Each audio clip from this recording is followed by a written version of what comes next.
A Suprema Corte dos Estados Unidos decidiu hoje que Donald Trump tem imunidade limitada no caso em que ele é acusado de tentar reverter as eleições de 2020 e incentivar a invasão do Capitólio.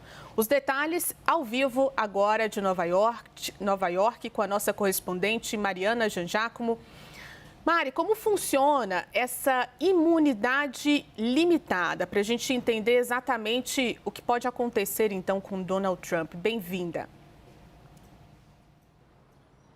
Oi, Ju, muito obrigada. Boa tarde a todos. Essa imunidade limitada funciona da seguinte maneira. Os juízes decidiram que Trump tem sim imunidade daquelas ações que executou como presidente dos Estados Unidos, então na conduta oficial, e não tem para aquelas ações que executou de forma privada, a conduta privada. Agora, o que exatamente é isso? O que é conduta oficial? O que é conduta privada? A Suprema Corte não respondeu e é aí que está a questão. A Suprema Corte, na verdade, devolveu esse caso para as cortes inferiores, que agora vão ter que discutir exatamente o que caracteriza a conduta oficial de um presidente e, portanto, dá direito à imunidade, e o que caracteriza uma conduta privada.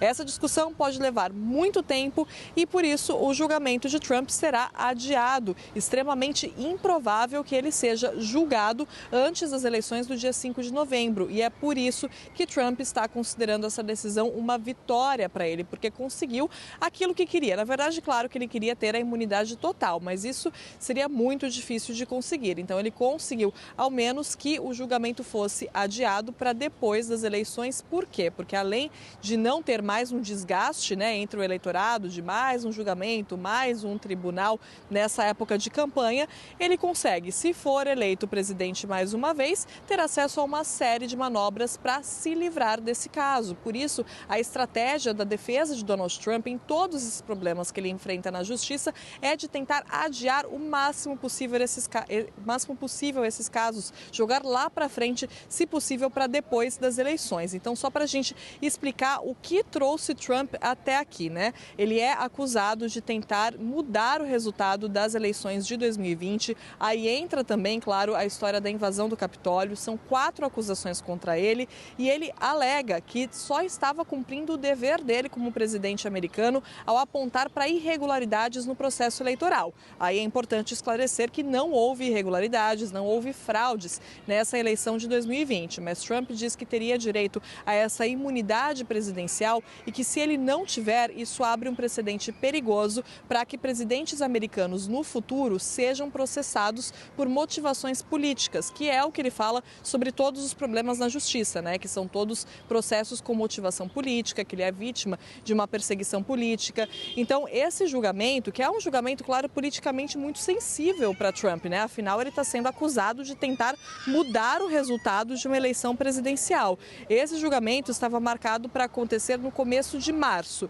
Por causa de todo esse imbróglio judicial, foi se atrasando, foi sendo atrasado enquanto as cortes não resolviam essa questão, essas alegações de Trump de que ele teria imunidade presidencial. Então, o fato do caso ter chegado até a Suprema Corte já era uma vitória para ele, porque isso atrasou o julgamento, e agora, com essa decisão, a vitória se torna ainda maior, porque fica extremamente improvável que esse julgamento aconteça antes da eleição. Foi uma decisão tomada pela maioria conservadora da Suprema Corte, 6 juízes, dos quais 3 foram indicados pelo próprio Donald Trump.